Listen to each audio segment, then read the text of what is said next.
შენ წავიდეთ აქედან იქ აქაურ გარემოს ღრმა დააქვს იქ სადაც ანიბანი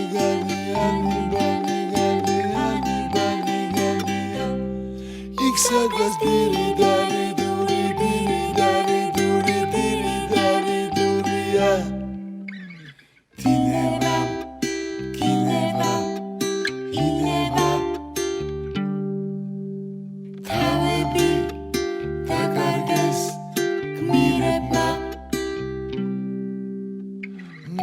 შენ წავიდეთ აქედან იქ აქაურ გარემოს ღრმა დააქვს საღამომშვიდობისა პატივცემულო ტელემაყურებლებო დიდი მადლობა რომ ხართ ჩვენთან ერთად გვისმენთ და გვიყურებთ ტელეკომპანია მაესტროს ეთერში დღევანდელი გადაცემა მინდა რა თქმა უნდა მიუძღვნა იმას რაც ეგრეთ წოდებულმა ოპოზიციის წარმომადგენლებმა ბჭყალებში გვარამიამ და ჯაფარიძემ ჩაიტანეს და რაც პირდაპირ მათი დაწერილი გამოაქვეყნეს და აქციის რეზოლუციად ამასთან დაკავშირებით მინდა ვილაპარაკოთ დღეს და მინდა ვილაპარაკოთ კიდე რაც ძალიან ბევრ ადამიანს აინტერესებს დროებითი საგამოძიებო კომისიის შექმნასთან დაკავშირებით. დღეს ჩემი სტუმარი იქნება სოზარ სუბარი, დროებითი საგამოძიებო კომისიის მოადგილე, თეას ტულკიანის მოადგილე და კონკრეტულად მინდა რომ გავერკვეთ ყველაფერში რა, როგორ და რანაირად მოხდება, როგორ იმუშავებს ეს კომისია. პრიორიტეტებად რა საქმეებს დაისახავს და ამდენი ხნის მოკლედ სამართლიანობის აღდგენას როგორ გვანახებს და გვაყურებინებენ ტელეეთერში თქვენ იცით რომ ეს სხდომები პირდაპირ ეთერში გადაიცემა აი ამ ყველაფერთან დაკავშირებით მინდა რომ ვილაპარაკოთ დღეს თუმცა ერთი ბოლო უკანასკნელი ინფორმაცია მინდა გააგიმხილოთ რომელიც დღეს დონალდ ტრამპმა გააჟღერა, რომ ნამეტანი ამორალურად გვექცევაო ევროკავშირიო. და ამიტომ ზუსტად ანალოგიურ სიტუაციაში არიან ჩაყენებულები ამერიკის დღევანდელი ხელისუფლება ევროკავშირის მიერ, იმიტომ რომ ჩვენ ვხედავთ რადონის ისტერიკა არის ატეხილი ევროპაში დონალდ ტრამპის მოსვლასთან დაკავშირებით და მისი ადმინისტრაციის მოსვლასთან დაკავშირებით. რაღაცნაირად ჩვენ ვიცით რომ ძალიან დიდი საბრძოლველია იმ ადამიანებთან, მე აღარ ვიტყვი deep state-ს, აღარ დავასახელებ, იმიტომ რომ ძალიან ბევრია უკვე ამაზე ნალაპარაკები რომ ამ ყველაფრის უკან დგანან ძალიან მდიდარი ადამიანები, თავიანთი და ძალიან დიდი და ბობოლა ინტერესებით და ჩვენ პირდაპირ ეთერებში ვხედავთ თუ რა გააფთრებული ბრძოლა მიმდინარეობს თუნდაც ამერიკის ახალი ადმინისტრაციის წინააღმდეგ. მოკლედ, დღევანდელი სტუმარი სოზარია სუბარი, დიდი მადლობა სოზარ რომ ხარ დღეს ჩემი სტუმარი და მოდი დავიწყოთ მადლობა მოწვევისთვის პირველ რიგში და მივესალმები მაყურებელს. მადლობა შენ.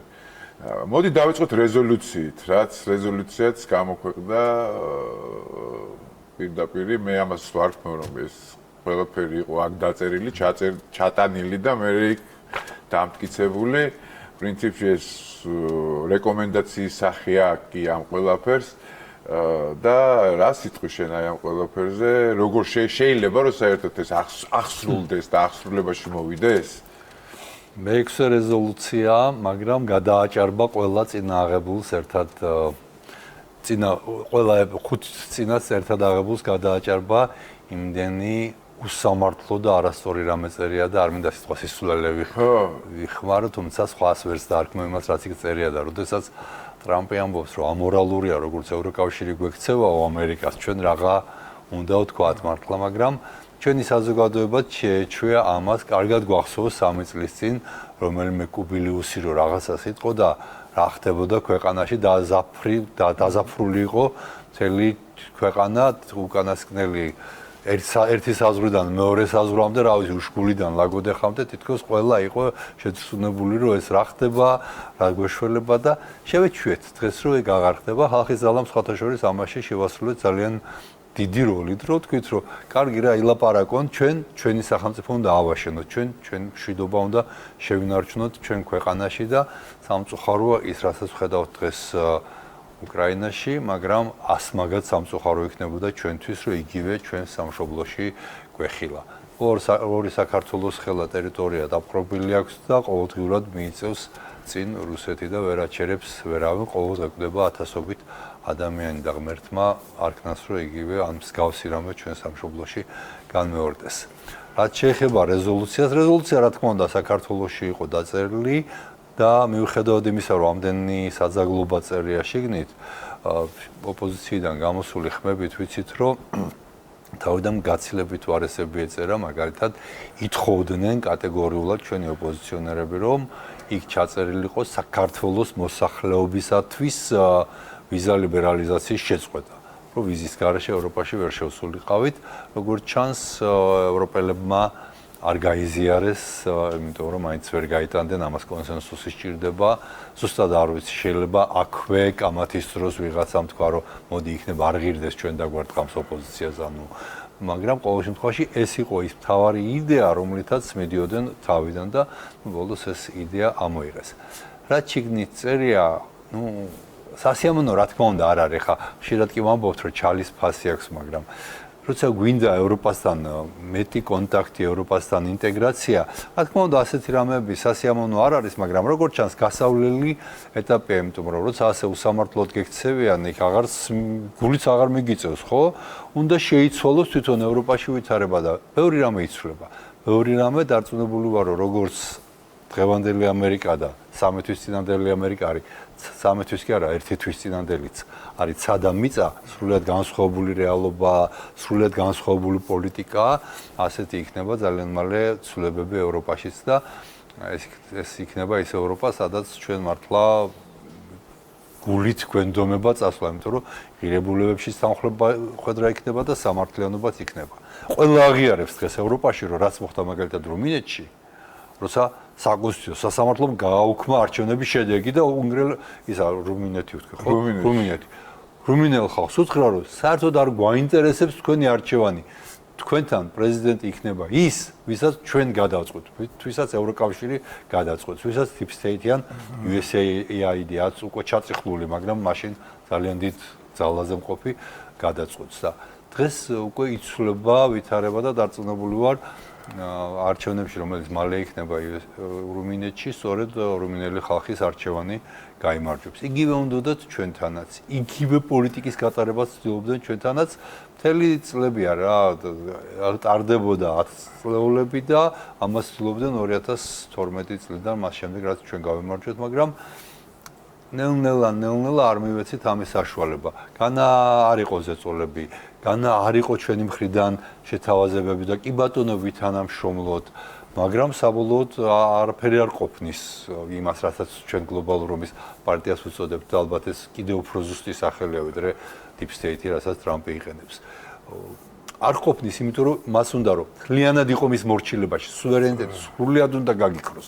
სრულად მისი ბრძანებების უსიტყვო შემსრულებელი უნდა იყო და ამ შემთხვევაში შეუძლია ნებისმიერ წუთს გაგწიროს როგორც პაიკი, ვთქვათ, რუსეთის წინააღმდეგ ომში, ან ვის წინააღმდეგაც მოინდომებს და ამას ჩვენ ვერ დავუშვებთ და არ დავუშვებთ. რა თქმა უნდა, ეხლა ჩვენ შიდა მტერი ეხლა ძალიან აქტიურობს და მე არც ბერც წარმომედგინა თუ შეიძლებოდა ესე სახელმწიფოს მტრობა, იმიტომ რომ მე მქონია შემთხვევები, ეხლა სააკაშვილის პერიოდში იცი რომ ვებრძოდით ამ ყველაფერს და როგორც კი ომი დაიწყო, გახსოვს შე რა პოზიცია გქონდა ჩვენ და როგორ დაუდექით სახელმწიფოებრივად, ანუ სახელმწიფოებრივად მოაზროვნე ადამიანები აი ამ დიდი შტორმების დროს არ არსებობს რომ სახელმწიფო უნდა შეიკრას და ესენი პირიქით აკეთებენ მაინც და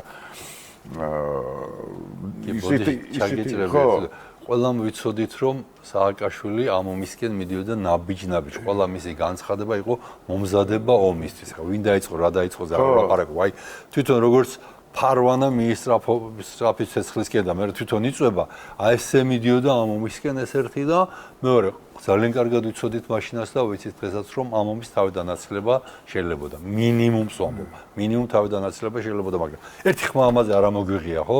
ყველანი ვამბობდით, რომ დღეს მთელი საქართველო ვართ ერთიანი, იმიტომ რომ მტერი გვყავს ერთი. კი ბატონო.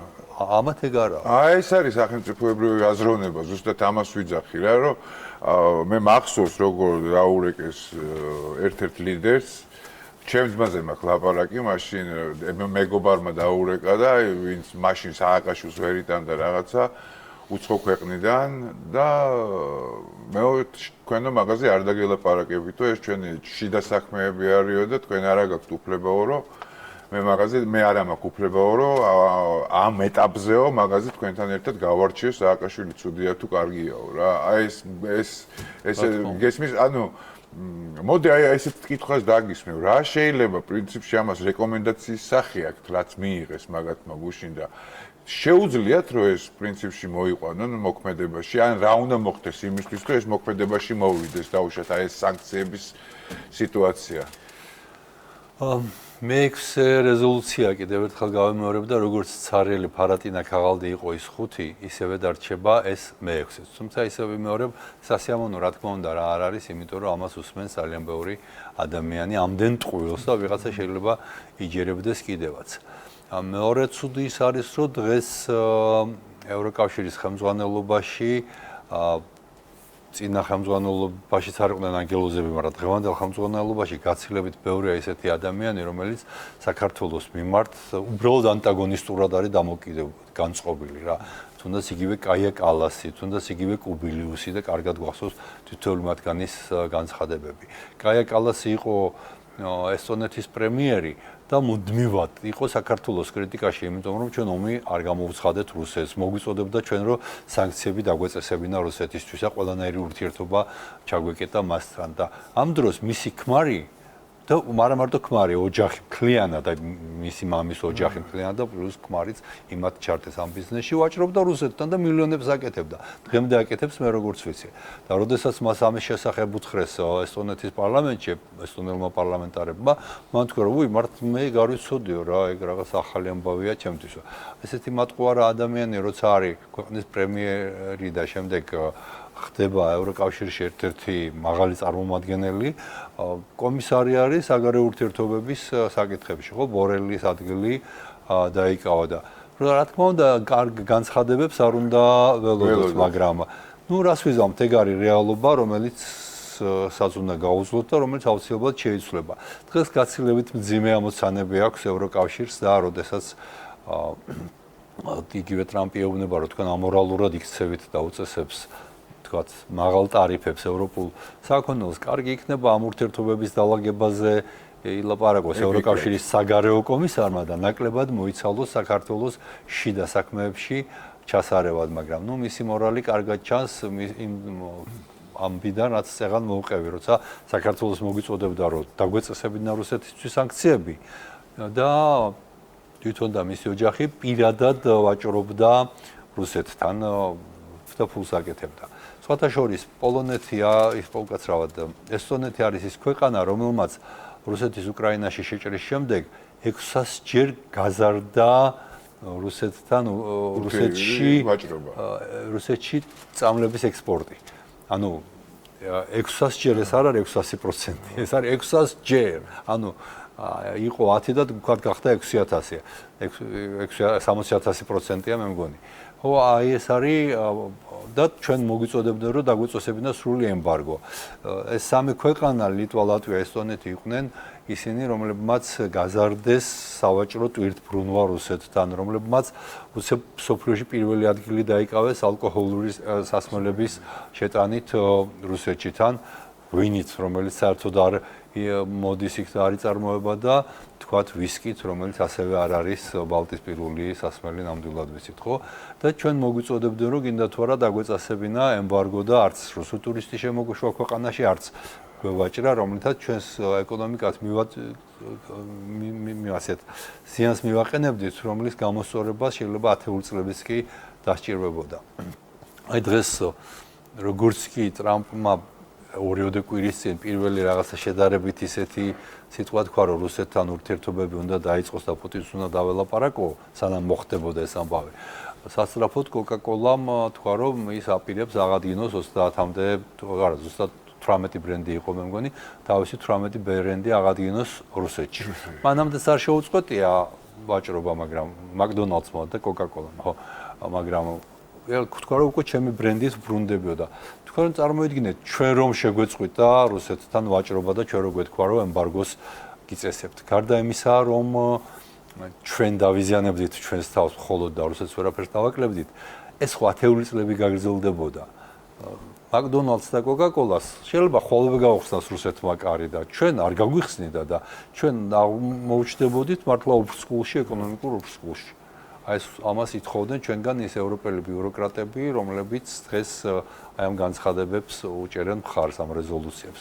და ბარემ ბოლომდე რო გავცეთ თქვენს კითხვას პასუხი, რამდენად არის შანსი, რომ ეს ყველაფერი მოქმედებაში მოვიდეს, ნაკლებად არის ამის შანსი, იმიტომ რომ არც ევროპარლამენტი, არც ევროკომისია, რომელიცაც მეტი ბერკეტები აქვს ვიდრე ევროპარლამენტს, მსგავს გადაწყვეტილებას არ იღებენ და ვერ მიიღებენ.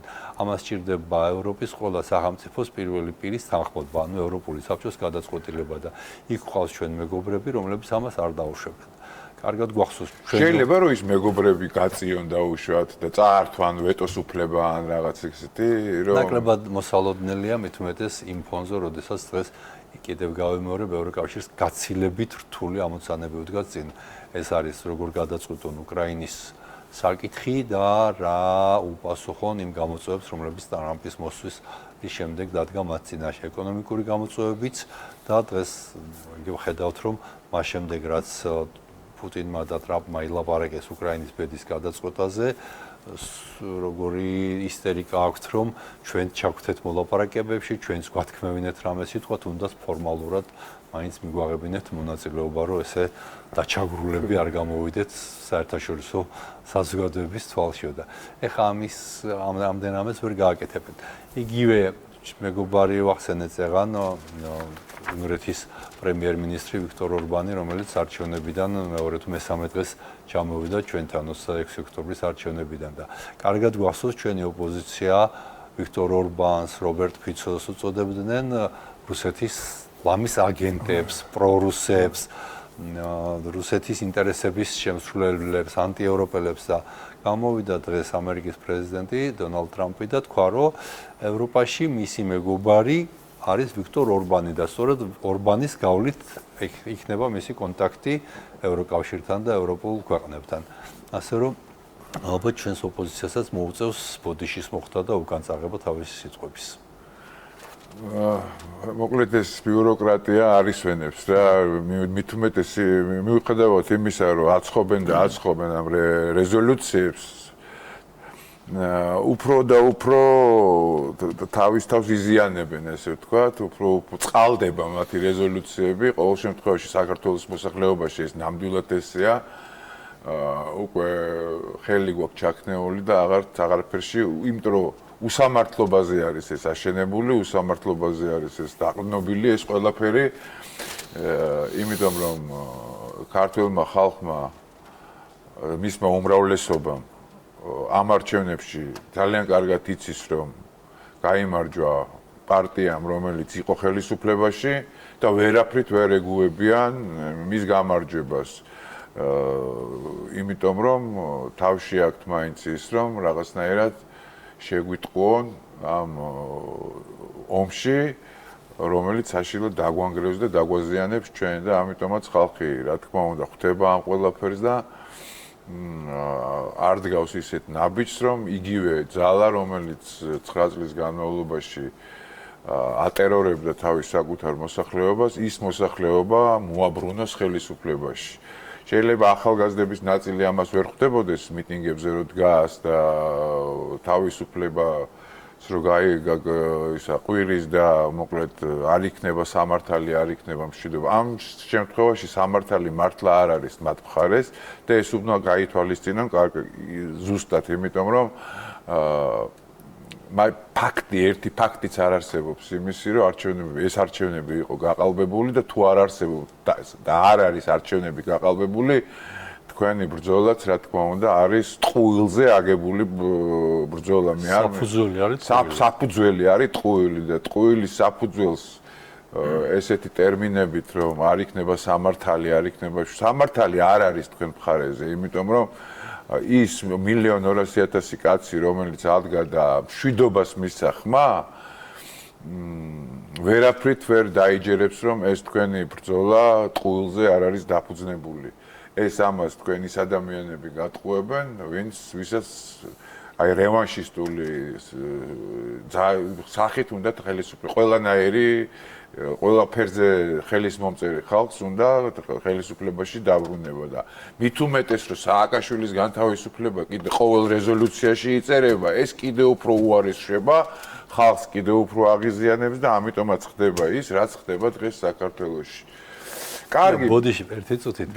არჩევნებს ვამბობდით და მართლა რომ ხო ერთ-ერთი ფაქტი ვერ წარმოადგენს და ვერ წარმოადგენენ გაყალბების ფაქტებს, იმიტომ რომ ტყუილია და 2008 წლის არჩევნები ვახსენეთ წეღან სანამ შემოვიდოდით ეთერში და მაშინ ჩვენ ოფისმა, სახელმწიფო ოფისმა გადავწყვიტეთ, რომ სადამკვირვებლო მისიაც გარკვეულწილად რაღაცნაირად შეგვეთავსებინა და ჯერ ხო ვაკვირდებოდით და უამრავი დარღვევა ვნახეთ, მაგრამ შემდეგ გამოვითხოვეთ კამერები, რომლებიც იყო დამონტაჟებული სხვადასხვა უბანზე და ხა რამდენიმე ათეული მოგვცეს, შემდეგ შეწყვიტეს, იმიტომ რომ ნახეს, რომ კატასტროფამდე მიდიოდა მათი შემოწმება.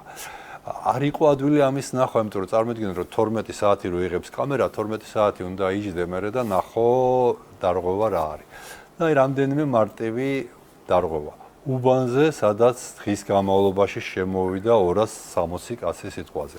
260 კაცი თუ შემოვიდა 300 ხო ვერ მიისცემს ხმას. იქ ხმა მიღებული ქონდა სააკაშვილს 500 ხმა. უბანზე, აი ფიზიკურად 260 კაცი შემოვიდა და 500 ხმა როგორ მიიღო?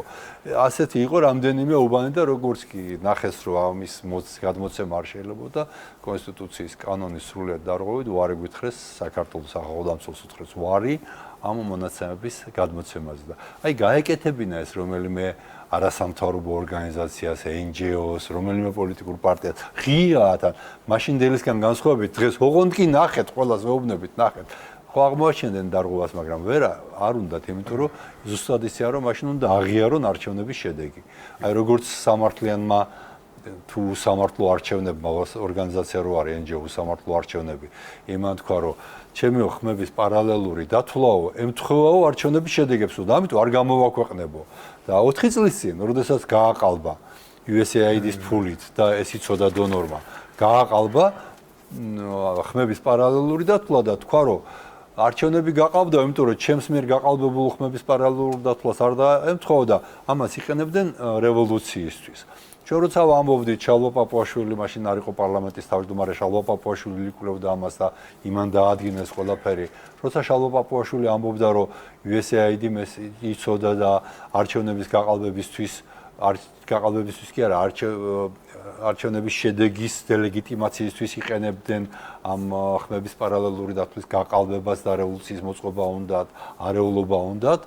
თავს ქარიშხალი დაატეხეს კრიტიკის, რომ როგორ ბედავ ჩვენს მოკავშირეზე, ჩვენს სტრატეგიულ მოკავშირეზე, ამერიკის საელჩოზე, USAID-ზე ესეთი რამის თქმას და დღეს აგერ ტრამპი და მასკი პირდაპირ ამბობენ, რომ ეს არის ყალთაბანდების, თაღლითების, ქურდების ორგანიზაცია, რომლებიც იპარავდნენ მილიონობით კი არა, ათეულობით მილიონ ფულს, იყო კორუფცია ამ სფეროში და ეს ორი ორგანიზაცია, USAID და NED იყვნენ ორგანიზაციები, რომლებთან მეშვეობითაც ამერიკის მთავრობა ცდილობდა არეულობის მოწყობას სხვადასხვა ქვეყნებში და მათ შორის საქართველოს არის ჩამოთვლილი.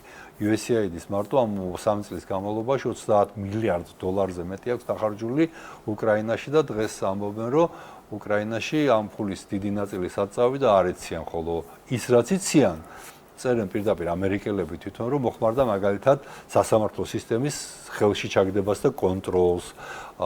მედია პლურალიზმის გაქრობას და ფინანსდებოდა მედია ისე რომ მარტო ერთ ხმაში უნდა ელაპარაკა ყველას და ვინც განსხვავებულ სიტყვა და იჭერდნენ, აქრობდნენ, კრძალავდნენ და ამაზე თვალს ხურჭავდა ყველა ანუ ისეთ რამებს ხმარდებოდა რაც იყო უკრაინული სახელმწიფოს და უკრაინელი ხალხის საწინააღმდეგო. იგივე ხდებოდა ყველგან და მათ შორის საქართველოშიც. ნუ ეს უნდათ გაეკეთებინათ ბოლომდე ჩვენთვის და რა თქმა უნდა ჩაეგდოთ სასამართლო ხელისუფლება, იმიტომ რომ რა თქმა უნდა ეხა სასამართლო თავისუფალი უნდა იყოს და მე პირველ რიგში ვიძახი ამას, მაგრამ ეხა როდესაც სასამართლო ხელისუფლებას განკარგავს უცხოელი, ხო?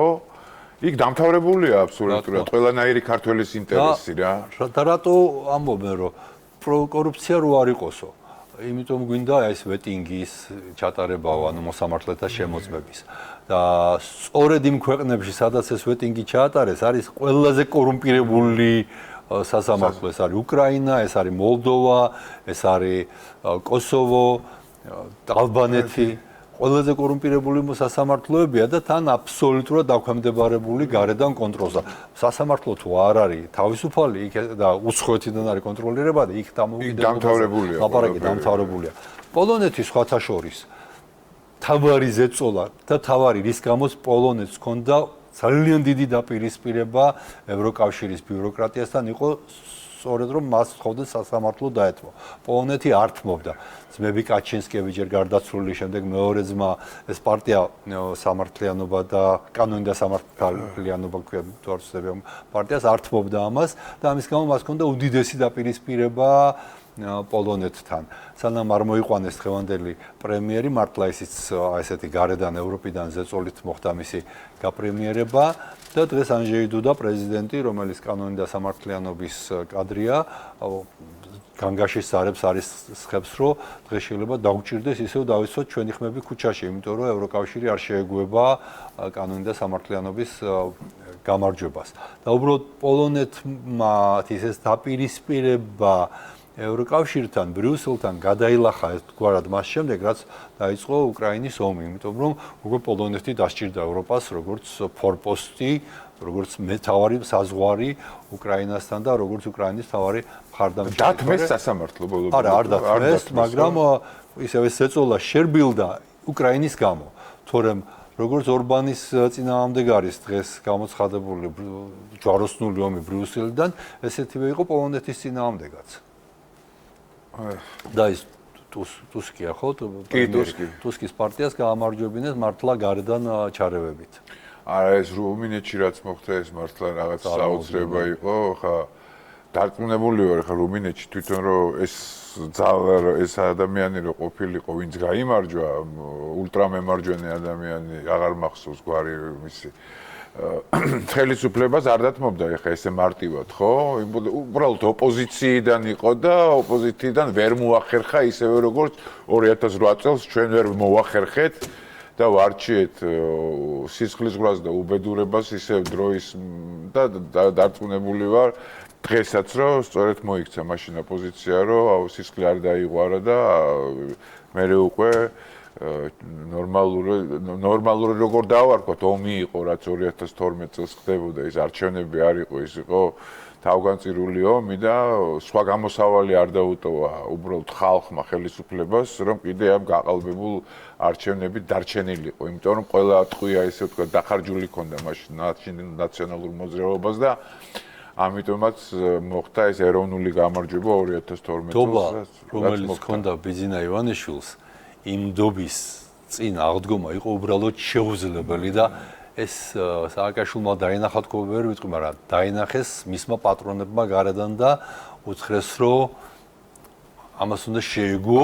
დიდხანს ეს ვერ გაძლებს. ჩვენ დაგეხმარებით, მაგრამ ვერ გათვალეს კიდე შესაძლებლობები ბიძინა ივანიშვილის და ვერ გათვალეს მისი სიყვარული ხალხისადმი. ვერ გათვალეს რომ ვერანაირი სანქციებით ამ ადამიანს ვერ დააშინებდნენ და ამიტომ არის რომ სწორედ საქართველოს არა მარტო შეინარჩუნა მის მიერ არჩეული ხელისუფლება, არამედ დღეს საქართველოს გახდა სწორედ ამ გლობალური ომის პარტიის წინააღმდეგ ბრძოლის ფორპოსტი, მართლა ბევრი რამე, რასაც დღეს მასკი ამბობს, ტრამპი ამბობს, ევროპაშიც ბევრი მემარჯვენე ამბობს, პირველები ვიყავით, ვინც დავიწყეთ ამაზე ლაპარაკი. საქართველო იყო ერთგვარი მებაირახტრე დამოუკიდებლობისთვის ბრძოლის და სუვერენიტეტისთვის ბრძოლის.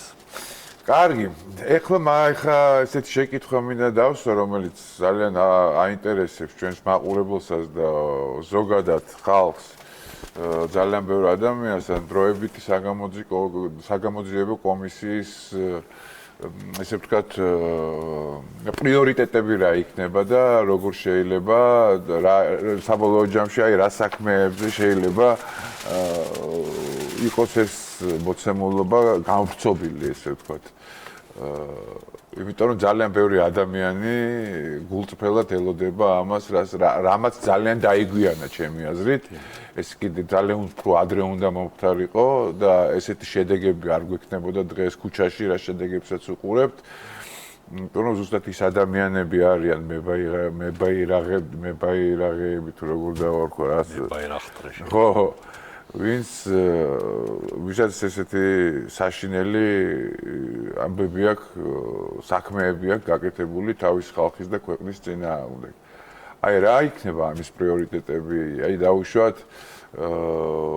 იგივე ომი, იგივე დაუშვათ აი ეს ზემო აფხაზეთის დარქმევა დაუშვათ რატომ გადაწყვიტეს, ოსეთში რატომ გადაწყვიტეს ის რაც გადაწყვიტეს და მე როგორ აი ეს ყველაფერი იქნება გამოძიებული დაუშვათ იგივე აი გახმაურებული მკვლელობები, ბატონი გურამ შარაძის მკვლელობა დაუშვათ და ასე შემდეგ. და ასე შემდეგ, რომ მე ძალიან ცოტა დრო მგონია 6 თვე ამისთვის რა, რომ იმიტომ რომ ეს გამოძიება ის აი ეს ყველაფერი რაც ხალხს აინტერესებს და რაც დაუშვათ პატარა იმედის ნაპერწკალი მაინც აქვს დარჩენილი მათ ოჯახის წევრებს, რომ ეს ყველაფერი დღის სინათლეზე გამოვა, როგორ იქნება ეს ყველაფერი? პირველი მოლოდინი ნამდვილად ძალიან დიდია და მოთხოვნა ძალიან დიდია, ძალიან დიდი იყო ამ წლების განმავლობაში. კიდევ ერთხელ ავხსნები, ორჯერ გვითხოვთ, მაგრამ რატომ არა აქამდე? ბევრი მიზეზი იყო, მათ შორის ერთი ის იყო, რომ როდესაც ეხები 2008 წლის ომს, მაინც სანამ საერთაშორისო სასამართლოები დამთავრდებოდა რუსეთის წინააღმდეგ, მანამდე ამ თემასთან შეხებას შეიძლებოდა გავლენა მოახდინა იმ სასამართლოს შედეგებზე. ეს იყო სამი სასამართლო იყო სულ, რომელთაგან ჩვენამდე მხოლოდ ორმა მოაღწია. პირველი არის გაეროს მართლმსაჯულების საერთაშორისო სასამართლო, სადაც სააკაშვილმა შეიტანა სარჩელი რუსეთის წინააღმდეგ და წააგო, იმიტომ რომ არანაირი მტკიცებულება არ წარუდგენია და სასამართლომ თქვა, რომ საერთოდ რაზეჩი ვიხარო რა.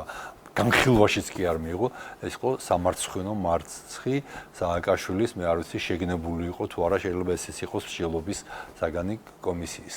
მეორე იყო სტრასბურგში შეტანილი სასამართლო საქმე რუსეთის წინააღმდეგ ადამიანის უფლებათა ევროპულ სასამართლოში, სადაც არ იყო წარდგენილი არანაირი მტკიცებულება და რო არ გაგვიმარჯვა ჩვენ 2012-ში, რო არ ყოფილიყო თეატრულკიანის მართლაც დაუზოგავი შრომა, სკრუპულოზური შრომა იუსტიციის მინისტრის პოსტზე, ამასაც წავაგებდით. მტკიცებულებები იყო გამქრალი, მათ შორის თეახშირად ახსენებს ხოლმე ისკანდერის უზარმაზარი რამდენიმე ტონიანი ნაწილი, რომელიც ბოლოს მივაკვლიეთ ამერიკაში სადღაც ბაზაზე. დოკუმენტირებულის კი არ იყო საწავი და არავინ არ ამბობდა. დოკუმენტი ხო არ არსებობდა და დაგვიბრუნეს ამერიკელებმა და შევიტანეთ ეს სტრასბურგში და საბოლოოდ ეს იყო ერთ-ერთი მთავარი მტკიცებულება, რითიც გავიმარჯვეთ სტრასბურგში, რომ ნამდვილად ქონდა რუსეთის მხრიდან აგრესიას ადგილი. რატომ იყო ეს ისკანდერი მნიშვნელოვანი? იმიტომ რომ ჩვენ ვამტკიცებდით, რომ რუსეთი ჩვენ წინააღმდეგ იყენებდა ისეთი არახს, რომელიც აკრძალულია შესაბამისი კონვენციით, რომელიც რატიფიცირებული აქვს რუსეთსაც და საქართველოსაც და ჩვენ არ გქონდა მტკიცებულება. თუმცა ვამტკიცებდით, რომ მან ეს გამოიყენა. მაშინ როცა საქართველოს მხრიდან ეს აღიარება გაკეთებული აქვს რამდენიმე მაღალ თანამდებობის პირს და სავარაუდოდ ისინი დასაბარებელი იქნებიან სასამართლოზე, აღიარება არის ეს თუ დაბრალებული აქვს საქართველოს, ეს არ ვიცი, მაგრამ აქვთ ნათქვამი, მათ შორის Human Rights Watch-ის მიერ ჩატარებულ გამოკვლევაში თუ გამოძიებაში 2008 წლის ომთან დაკავშირებით რამდენიმე ქართველი მაღალი თანამდებობის პირი, მაშინდელი მაღალი თანამდებობის პირები ამბობენ პირდაპირ, რომ საქართველოს გამოიყენა ის იარაღები, რომლის გამოყენებასაც ჩვენ რუსეთს ვედავებოდით და ესენი ჩვენ გვაბრალებდნენ. ან შეიძლება აღიარებდნენ, არ ვიცი, ეს გამოსაძიებელია. ну 17-23 რეზოლუციას აღარ ვიტყვი, სადაც არა მარტო ომის დაწყება დააბრალეს სააკაშვილმა და მისმა პარლამენტის წევრებმა საქართველოს სტრასბურგში, არამედ ქართულ ჯარისკაცებს და ოფიცრებს დააბრალეს ადამიანის უფლებების დარღვევები და მშვიდობიანი მოსახლეობის ლამის გენოციდი. და მესამე ეს იყო სასამართლო ჰააგაში, ჰააგის სისხლისამართლის საერთაშორისო სასამართლო, სადაც სააკაშვილს არ უჩივლია, არც რუსეთს არ უჩივლია, იჩივლეს ქართულმა NGO-ებმა. ოღონდ სააკაშვილი არ თანამშრომლობდა ამ სასამართლოსთან და არ თანამშრომლობა ნიშნავს, რომ წააგებ და რუსეთი თანამშრომლობდა. რუსეთი აგზავნიდა მასალებს, სააკაშვილი არ აგზავნებდა, ამბობდა, რომ არ ცნობდა ამ სასამართლოს. როდესაც ჩვენ გავიმარჯვეთ, ისევ თეატრულუკიანმა დაიწყო თანამშრომლობა და დაიწყეთ მასალების წარდგენა. ამაზე ატეხა ერთი ისევ ისტერიკა დაიმართეს, ისევ ნაცებმა თქვეს, რომ ეს ორი ნიშნავს, რომ ჩვენო თითქოს ქართველი ჯარისკაცების და ოფიცრების გამტყუნება გვინდაო. ქართველი ჯარისკაცები და ოფიცრები იქ არაფერ შუაში არ იყვნენ ბუნებრივია, ლაპარაკი იყო რუსეთი გაიმარჯვებდა თუ საქართველო და ჩვენ წარმოადგენთ მტკიცებულებები, რომელთაც ჩვენ მოვიგეთ, არა მხოლოდ მოვიგეთ, არამედ ძებნა გამოცხადდა რამდენიმე თანამდებობის პირზე დე-ფაქტო ხელისუფლების ცხინვალის და ერთ-ერთ რუს გენერალზე ვერ გამოცხადდა ძებნა და თუმცა დამნაშავედ იქნა ცნობილი, ვერ გამოცხადდა ძებნა, იმიტომ რომ უკვე გარდაცვლილია ბორისოვი თუ არ ვცდები, ბორისოვი დიახ. ხო, რატომ არ თანამშრომლობდა სააკაშვილი? სააკაშვილი არ თანამშრომლობდა სავარაუდოდ, იმიტომ რომ სისხლის სამართალი არის ორლესული מחვილი. ის როცა კვლევას იწყებს, როგორც იმის დანაშაულს იკვლევს, ისე ამის დანაშაულსაც იკვლევს და მას ეშინოდა, როგორც ჩას რაღაცა ქონდა დასამალი, მაგრამ მართლა აი ჩვენმა ძალიან ძლიერმა გუნდმა იუსტიცია იყო ლიდერი აქ, ვინც აგროვებდა ყველაფერს თორე. უშიშროებამ, შინაგან საქმეთა სამინისტრომ, თავდაცვამ იმდენი მტკიცებულება წარადგინეს, რომ გამტყუნდა მართლა ის, ვინც არის აგრესორი ამ შემთხვევაში და ესეც მოვიგეთ. მეოთხე საქმე კიდევ ამ თემაშივე არის პირიქით საქართველოს წინააღმდეგ ბოდიში დავამთავრებ ჰააგას.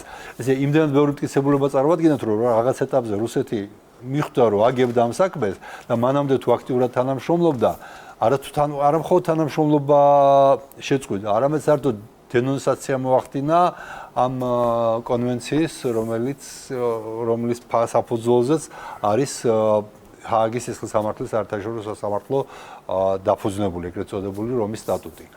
ხო და მეოთხე ეს არის საქართველოსავე მოქალაქე ოსი ეროვნების ადამიანების საჩივრები, ცალკეული საჩივრები საქართველოს წინააღმდეგ.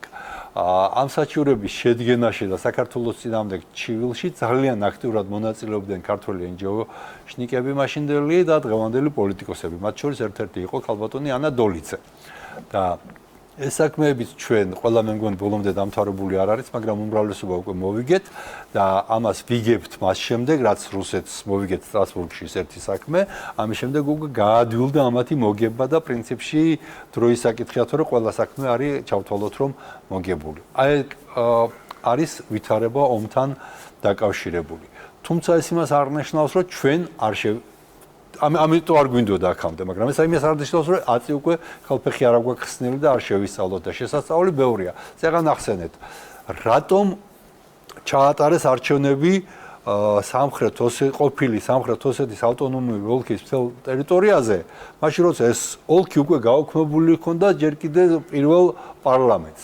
რამდენად სწორი იყო ამის გაუქმება, ვიღაცა არ მოსწონს, ვიღაცას მოსწონს, ნუ შევა თამაში. გაუქმებულია. უკვე რაიონები, მაშინდელი საბჭოთა რაიონების საზღვრები არის შეცვლილი, ზოგი ტერიტორია გორის რაიონს იყო შეერთებული, ზოგი ქარელს, ზოგი ხაშურს, ახალგორი მცხეთა-მთიანეთის სამხარეო ადმინისტრაციაში შედიოდა. უცებ სააკაშვილმა გამოიყვანა მცხეთა-მთიანეთის ადმინისტრაციის ფარგლებიდან ახალგორი, მიუერთა იმ არ არსებულ უკვე გაუქმებულ სამხრეთ ოსეთის ავტონომიურ ოლქს, ეს ტერიტორიების შეცვლილი კონფიგურაციები აღადგინა ესე კონფიგურაციაში რაც იყო საბჭოთა პერიოდში, ჩაატარა იქ არჩევნები, რომელსაც არანაირი ლეგიტიმაცია არ ჰქონდა, გარდა იმისა, რომ ფული დაიხარჯა უამრავი და დღემდე იხარჯება იმ ადმინისტრაციის შენახვაში და პრაქტიკულად რუსეთს მოუნახაზა საზღვრები, რომ შემოდი და აღადგინე. ეს აქ აღადგინა კი არა, შემოდიდა დააყენე მესაზღვრები ამ ადმინისტრაციულ საზღვრებზე. ეხლა რაც შეეხება კოდორის ხეობას. კოდორის ხეობა უწოდა ზემო აფხაზეთი. კოდორის ხეობასთან დაკავშირებით 1994 წელს იყო დადებული ეგრეთ წოდებული მოსკოვის ხელშეკრულება, სადაც რუსეთი იღებდა ვალდებულებას, რომ არ შემოვიდოდა ამ ტერიტორიაზე. იყო რამდენიმე მცდელობა ის, მაგრამ ძირითადად მაინც დაიცვეს ეს ხელშეკრულება და საქართველოსაც ჰქონდა აღებული ვალდებულება, რომ იქ არ შევიყვანდით ჯარს რაღაც რაოდენობაზე მეც, იქ არ შევიტანდით იარაღს, რაღაცა კალიბზე უფრო მსხვილი, რაღაც რაოდენობაზე უფრო მეტი და ასე შემდეგ.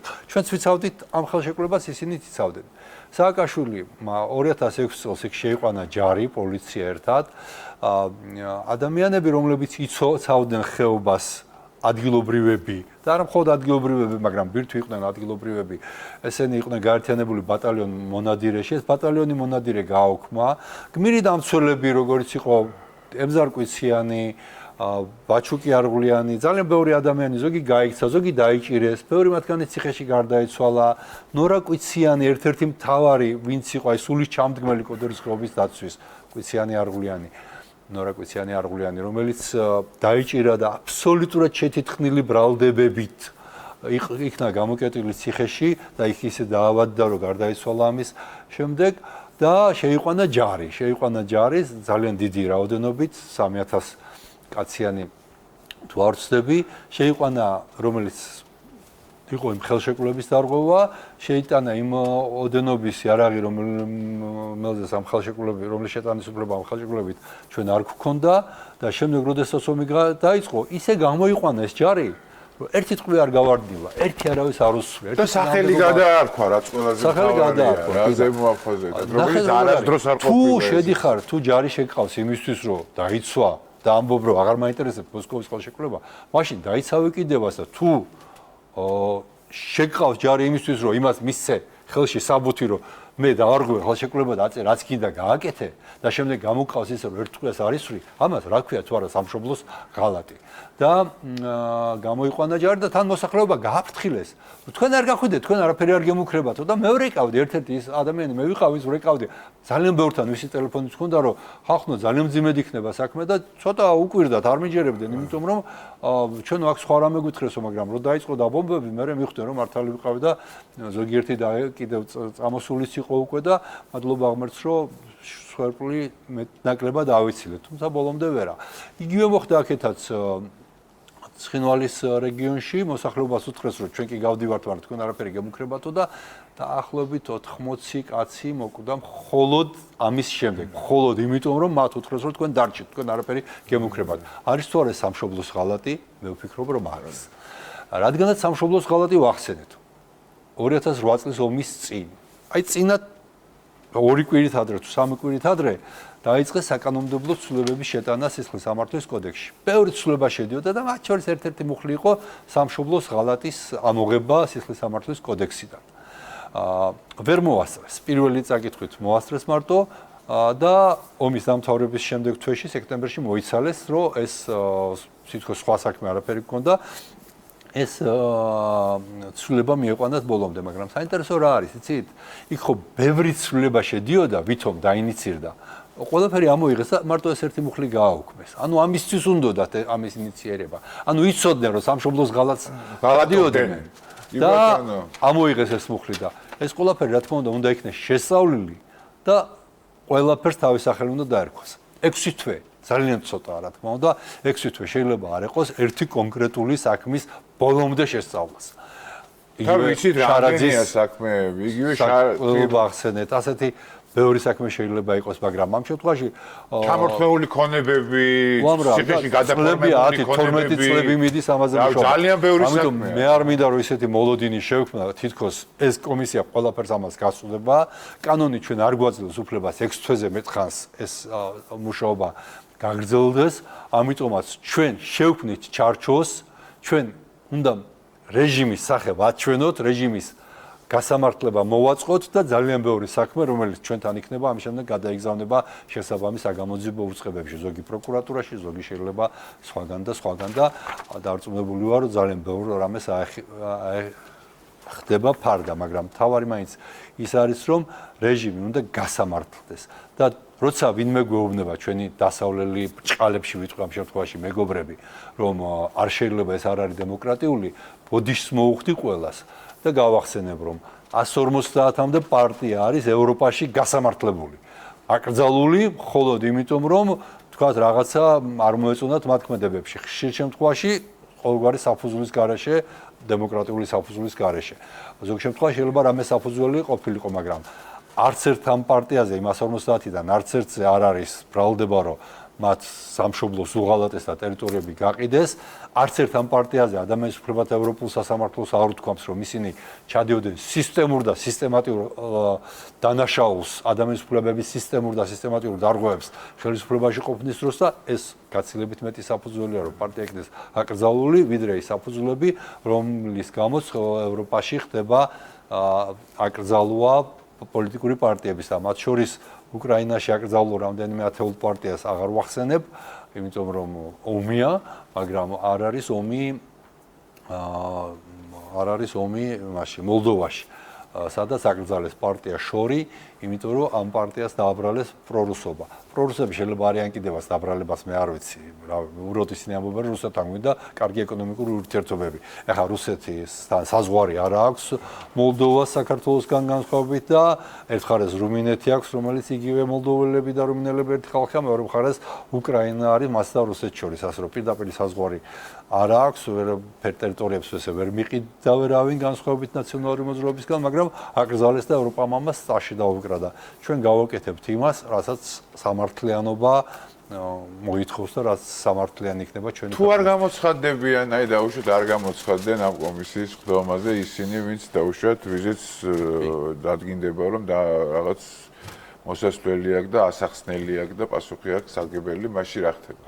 კომისიასთან არ თანამშრომლობა, კომისიის მიერ დაბარება და არ გამოცხადება არის დანაშაული, გულისხმობს მათ შორის პატიმრობას, ჯარიმა, ერთ წლამდე პატიმრობა, თანამდებობაზე დანიშნვის აღკვეთა, სამი სხვადასხვა სასჯელი ამაზე, ვფიქრობ, სასჯელს ჩვენ ვერ დავნიშნავთ, მაგრამ ჩვენ გადავაგზავნეთ პროკურატურაში და დარწმუნებული ვარ, მოუწევთ თანამშრომლობა, იმ წინააღმდეგ შემთხვევაში აგებენ პასუხს და თან ძალიან კაცრად. დარწმუნებული ვარ, ძალიან ბევრ ადამიანს გაახარებს ეს ამბავი სამართლიანობის აღდგენა, იმიტომ რომ ვიცი მე, რომ ძალიან ბევრი ადამიანი დაჩაგრული იმ რეჟიმის მხრიდან ელოდება ამ ყველაფერს და მე არ ვიცი ხა რამდენი საქმე შემოვა, უკვე შემოვიდა რაღაც საქმეები თუ ჯერ არ შემოსულა. ძალიან ბევრი. კიდევ ვიმეორებ, აი მართლა როგორ გაწყვეტა კომისია ამ მცირე დროში, არ ვიცი. მარტო ერთი დღის განმავლობაში პირადად ჩემთან დარეგისტრირდა 15-მდე განცხადება, რომელთაგან ზოგიერთი, რა ვიცი, რამდენიმე 10-ულ 50 და 60 გვერდს მოიცავს. იმას კიდე რამდენი მასალის გამო თხოვა დასჭირდება, ეგ არ ვიცით, იგივე ხდება ყველა დანარჩენთან კომისიის წევრებთან და განსაკუთრებით ახლა სამდივნოს შეიქმნა და დარეგისტრირდება ბევრი.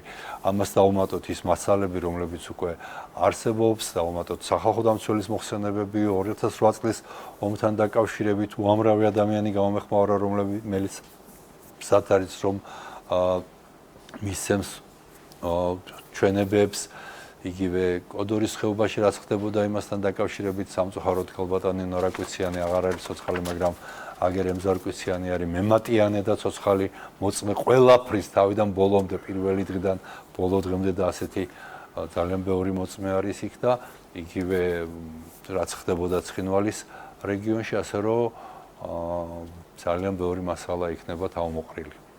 მათ შორის არჩევნების გაყალბების თემებიც, იმიტომ რომ სწორედ არჩევნების გაყალბებიდან 2008 წლის შეიძლება მანამდეც და არჩევნების გაყალბებით იწყება ყველაფერი, ხოლმე ყველა უბედურება რაც ქვეყანაში ხდება.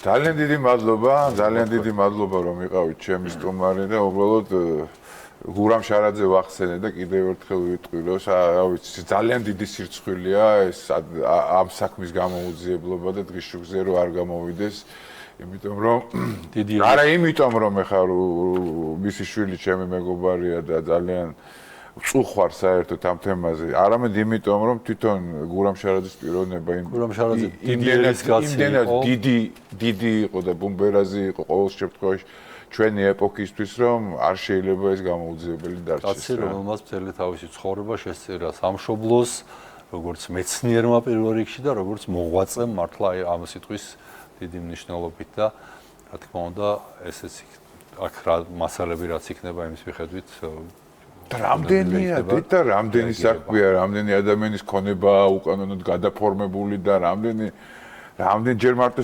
მკვლელობები რამდენია, წამებები რამდენია, რა ვიცი, ამას როგორ მოერევით, არ ვიცი, მაგრამ კარგია რომ დაიწყეთ. ეგ ისევ ამბობ, აქ არის ლაპარაკი მაინც რეჟიმის გასამართლებაზე, თორემ 6 თვე შეიძლება მოუნდეს ერთ კონკრეტულ საქმეს და შეიძლება არც იყოს საკმარისი ყველა საქმე რო თავიდან ბოლომდე შეისწავლო. უბრალოდ აქ ლაპარაკია, რომ სურათი უნდა დადოს კომისიამ რა ხდებოდა იმ პერიოდში და შემდეგ ძალიან ბევრი საქმე სავარაუდოდ იქნება გადაგზავნილი სავამის საგამოძიებო ორგანოებში, სადაც ჩვენ უკვე ვეღარ გავყვებით, იმიტომ რომ გამოძიებას თავისი ჩარჩოები აქვს, თავისი პრეროგატივა აქვს, იქ პოლიტიკოს არ აქვს ჩარევის უფლება. ჩვენ ვერ ჩავანაცვლებთ ვერც პროკურატურას, ვერც შინაგან საქმეთა სამინისტროს, მაგრამ რეჟიმის გასამართლებისთვის პოლიტიკური ორგანო არის სწორედ ყველაზე მნიშვნელოვანი. ძალიან დიდი მადლობა. უღრმესი მადლობა, ეს იყო სოზარ სუბარი. არამ ერთსაც ვიტყვი, ძალიან მნიშვნელოვანი პროცესი დაიწყო პარალელურად, რომელიც ეხება არა უკვე 2004-2012 წლებს, არამედ დღევანდელ ვიტყვი პირდაპირ მოღალატეების საქმიანობის გამომზეურებას, რომელიც დაიწყო ჩვენი მეგობრების საჩივრის საფუძველზე და დარწმუნებული ვარ, რომ არანაკლებ ბევრ საინტერესოს იხილავს საზოგადოება იქაც, იმიტომ რომ რასაც აქამდე ვამბობდით, შეიძლება ეს ყველაფერი უკვე სამართლებრივ საფუძველზე დადასტურდეს. სამშობლოს ღალატის მუხლის აღდგენას არაპირებ და დაბრუნებას როგორც ძალიან მალე იქნება ესეც ინიცირებული პარლამენტში. ძალიან დიდი მადლობა. უღრმესი მადლობა, ეს იყო სოზარ სუბარი. რა ვიცი, გემშვიდობებით, საუკეთესო სურვილებით და რა თქმა უნდა სამართლიანობის აღდგენის ძალიან დიდი იმედით. როგორც ძალიან ბევრ ადამიანს უნდა ჩვენ ქვეყანაში და ეს აუცილებლად უნდა მოხდეს. ძალიან დიდი ხანია იძახის ამას ქართული ხალხის უმრავლესობა და ზუსტად ის პროცესები, რაც დღეს ქუჩაში ვითარდება იმიტომ, რომ სამართლიანობა არ არის აღდგენილი და თუ ეს პროცესი დაიწყო, ამაზე უკეთეს ვერაფერს ვერ ინატრებს ის ქართველი, რომელსაც მართლა აწუხებს თავისი ქვეყანა და თავისი სამშობლო. დიდი მადლობა, მადლობა სოზარ. ნახვამდის, კარგად ბრძანდებოდეთ მომავალ შეხვედრამდე ნახვამდის.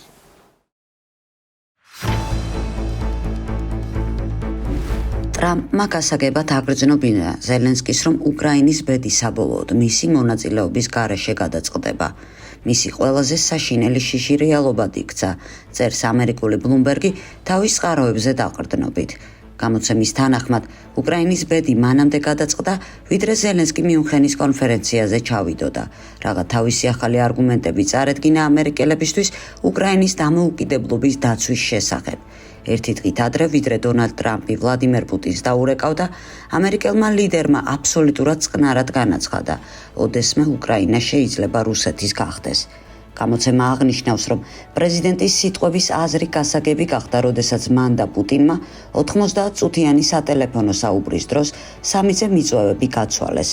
დაივიწყეთ ნატოში გაწევრიანება ან ამერიკელი სამხედროების ადგილზე ყოფნა. უკრაინას მოუწევს იმ ტერიტორიების დათმობა, რომლებსაც რუსეთი 2014 წლიდან იკავებდა. ზელენსკის ამის შესახებ გარკვევით შეატყობინეს. ის, რომ სამშვიდობო შეთანხმების პირობები ზელენსკის ზურგს უკან თანხმდება, ეს ნიშნავს, რომ მისი ყველაზე დიდი შიში რეალობად იქცა. ბლუმბერგი წერს, რომ დაცვის სანაცვლოდ უკრაინის კრიტიკულად მნიშვნელოვან მინერალებთან დაკავშირებულ წინადადებებს ნაკლებად წონადი აღმოჩნდა. შეერთებულმა შტატებმა სანქციები დაუწესა სისხლის სამართლის საერთაშორისო სასამართლოს პროკურორ ქარემ ხანს, რომელმაც ვლადიმერ პუტინის დაკავებაზე ორდერი გასცა. ამასთანავე ქარიმ ხანი 2024 წელს სექსუალურ შევიწროებაში დაადანაშაულეს. მანამდე 2023 წელს სისხლის სამართლის საერთაშორისო სასამართლომ ორდერი გასცა ვლადიმერ პუტინის დაპატიმრებაზე იმ მიზეზით, რომ პასუხისმგებლად ცნო ის უკრაინის ტერიტორიიდან რუსეთის ფედერაციაში ბავშვების უკანონო დეპორტაციაში სპეცოპერაციის აქტიური ფაზის დაწყების მომენტიდან. პასუხად მოსკოვმა ეს გადაწყვეტილება იურიდიულად არაქმედითად შეაფასა და მიუთითა, რომ 2016 წელს რუსეთმა დატოვა ამ სასამართლოს იურისდიქცია. რამდენიმე დღის წინ დონალდ ტრამპმა ხელი მოაწერა აღმასრულებელ სანქციებს საერთაშორისო სისხლის სამართლის სასამართლოს წინააღმდეგ იმ ქმედებებისთვის, რომელიც სასამართლომ ვაშინგტონის და მისი მოკავშირეების, მათ შორის ისრაელის წინააღმდეგ განახორციელა. ნატოს გენერალურმა მდივანმა პოზიცია შეცვალა. სულ რაღაც რამდენიმე დღის წინ ნატოს გენერალური მდივანი მარკ რუტე მოითხოვდა კიევის რეჟიმის სამხედრო მხარდაჭერას და გაჰყვიროდა იმის შესახებ, რომ უკრაინის კონფლიქტში რუსეთის გამარჯვება არ უნდა დაეშვათ. თუმცა ტრამპის ნაბიჯების კვალდაკვალ მან რიტორიკა შეცვალა და განაცხადა, რომ თუ კი რაიმე საკითხს ტრამპი დაეთანხმებოდა, მაშინ არც ისინი იქნებოდნენ წინააღმდეგი. ამ არათანმიმდევრულობის გამო მარკ რუტეს პრესაში კონფორმისტი უწოდეს. შეერთებულ შტატებში ახლახანს ჩატარებული საზოგადოებრივი კვლევის თანახმად, ამერიკელების 55% მასკის პრეზიდენტობის შესაძლებლობას დადებითად უყურებს. მის კანდიდატურას არ ემხრობა 45%. ამგვარად მოწონების მაჩვენებელმა 10 პუნქტით მეტი შეადგინა. მიუხედავად იმისა, რომ რეალურ საპრეზიდენტო რბოლამდე ჯერ ძალიან შორია, მასკის პოტენციალი უკვე მონიშნულია. თეთრი სახლის პრეს-დივანმა კაროლინ ლევიტმა ტრამპის და პუტინის სატელეფონო საუბრის შესახებ პრესასთან განაცხადა. როგორც იცით, დღეს დილით პრეზიდენტი ელაპარაკა რუსეთის პრეზიდენტ პუტინს. მათ დიდხანს ისაუბრეს და პრეზიდენტმა ტრამპმა გამოაქვეყნა განცხადება, რომელშიც განმარტა ამ საუბრის დეტალები. შემიძლია ასევე დავადასტურო, რომ პრეზიდენტი სულ ახლახან ტელეფონით ესაუბრა უკრაინის პრეზიდენტ ზელენსკის. მეც თავად ესესაა ველაპარაკე პრეზიდენტს ამ ზარების შესახებ და მან მითხრა გადმომეცა თქვენთვის, რომ ეს იყო ძალიან კარგი საუბრები, ძალიან პოზიტიური და ადმინისტრაცია გულწრფელად ემხრობა სამშვიდობო შეთანხმებას, რომელიც ერთხელ და სამუდამოდ დაასრულებს ომს რუსეთის და უკრაინას შორის. Wall Street Journal-ის ცნობით, ჩინეთი ცდილობს უკრაინის კონფლიქტში მშვიდობის მყოფელის როლი შეასრულოს. ჩინეთმა შუამავლობის საშუალებით ამერიკის პრეზიდენტის გუნდს გადასცა წინადადება, რომ დონალდ ტრამპის და ვლადიმერ პუტინის შეხვედრას მოაწყობს. ასევე ხელს შეუწყობს სამშვიდობო ძალისხმევას, თუ კი მოსალოდნელი ზავი გაფორმდება. ეს წინადადება გულისხმობს ამერიკულ-რუსული სამიტის მოწყობას ზელენსკის მონაწილეობის გარეშე. გამოცემა იუწყება, რომ შეერთებული შტატები და ევროპა სკეპტიკურად უყურებენ პეკინის წინადადებებს იმის გათვალისწინებით, რომ მას მოსკოვთან მჭიდრო კავშირები აქვს. თეთრმა სახლმა ჩინეთიდან წინადადების მიღების ფაქტი არ დაადასტურა, თუმცა ის მაინც არ უარყო. გასულ თვეში მსოფლიო ეკონომიკურ ფორუმზე შვეიცარიულ დავოსში ტრამპმა განაცხადა, იმედი მაქვს ჩინეთი შეძლებს დაგვეხმაროს ომის შეწყვეტაში, კერძოდ რუსეთს და უკრაინას შორის. ჩინეთის საკითხების ექსპერტები ვაშინგტონში ამტკიცებდნენ, რომ ამერიკის ლიდერს შეუძლია ჩინურ იმპორტზე ტარიფებთან დაკავშირებული მუქარები გამოიყენოს, როგორც ბერკეტი და აიძულოს სი ძინპინი დაეხმაროს მას კონფლიქტის გადაწყვეტაში, წერს Wall Street Journal. CNN-ის ცნობით, ზელენსკიმ ხელი არ მოაწერა შეერთებულ შტატებთან ბუნებრივ რესურსებთან დაკავშირებული შეთანხმების დოკუმენტებს. ტელეკომპანიის ცნობით, ზელენსკიმ უარი თქვა ხელი მოეწერა იშვიათ ლითონებთან დაკავშირებულ შეთანხმებაზე, რომელიც ამერიკის ფინანსთა მინისტრმა სკოტ ბესენტმა წარადგინა. ფაქტს ოფიციალურად არ ადასტურებენ. ბესენტმა ზელენსკის ფინანსური გარიგება შესთავაზა, რომელსაც უკრაინის პრეზიდენტმა ხელი არ მოაწერა, იუწყება CNN-ი. არსებული ინფორმაციით, ზელენსკის ტრამპთან პირადი შეხვედრის იმედი ჰქონდა, რათა განეხილა მსოფლიო გლობალური ხედვა, მაგრამ ამის ნაცვლად მათ ფინანსური გარიგება შესთავაზეს. უნგრეთის პრემიერ-მინისტრის ვიქტორ ორბანის აზრით, ევროკავშირმა ვერ დაიმსახურა უფლება მონაწილეობდეს უკრაინის საკითხზე რუსეთთან და ამერიკასთან მოლაპარაკებებში. ამის შესახებ უნგრეთის პრემიერმა თავის სოციალურ ქსელში დაწერა. თქვენ შეიძლება ითხოვდეთ, რომ დაგსვან მოლაპარაკებების მაგიდასთან, მაგრამ ამას დამსახურება უნდა. ძალის კარგი მართვის და ჭკვიანი დიპლომატიის გზით. ბრიუსელის პოზიცია მხარი დაუჭიროს მკვლელობებს იმდენს და იმდენ ხანს, რამდენიც საჭიროა მიუღებელია მორალურადაც და პოლიტიკურადაც, დაწერა ორბანმა. უნგრეთის პრემიერ-მინისტრმა ასევე აღნიშნა, რომ იმ დროს, როდესაც ტრამპი და პუტინი მოლაპარაკებებს მართავენ მშვიდობაზე, ევროკავშირის ოფიციალური პირები არაფრის მომცველ განცხადებებს აკეთებენ. ბრიტანული ტელეგრაფი წერს, რომ დღეს მსოფლიო პუტინის და ტრამპისა და როგორ გააჩინა პანიკური განწყობები ბრიტანეთში ორი სახელმწიფოს მეთაურის დიალოგმა. გამოცემის ინფორმაციით, ვლადიმერ პუტინის და დონალდ ტრამპის საუბარმა ბრიტანეთში შოკი გამოიწვია. გაზეთი წერს, ბნელი გარიგების შესახებ, რომელიც უკრაინას უხერხულ სიტუაციაში აგდებს საერთაშორისო მხარდაჭერის არარსებობის გამო. ჩამოყალიბდა ახალი გეოპოლიტიკური რეალობა რუსეთის, ამერიკის და ჩინეთის დომინირებით. თეთრ სახლთან ოფიციალური მოლაპარაკებების გახსნა ეს პუტინისთვის დიდი გამარჯვებაა. ახლა ეს მსოფლიო პუტინის და ტრამპისა და შეერთებული შტატები აღარ არის დაინტერესებული უკრაინული და ევროპული უსაფრთხოების უზრუნველყოფით, წერს ტელეგრაფი. ამერიკის თავდაცვის მინისტრი პიტ ჰექსტელი მანამდე აცხადებდა, რომ უკრაინის დაბრუნება 2014 წლის საზღვრებამდე არარეალისტურია, რომ ამერიკელი სამხედროები უსაფრთხოების გარანტიის უზრუნველყოფისთვის უკრაინაში არ გაემგზავრებოდნენ და რომ ზოგადად უკრაინა შეერთებული შტატების პრიორიტეტი სულაც არ არის.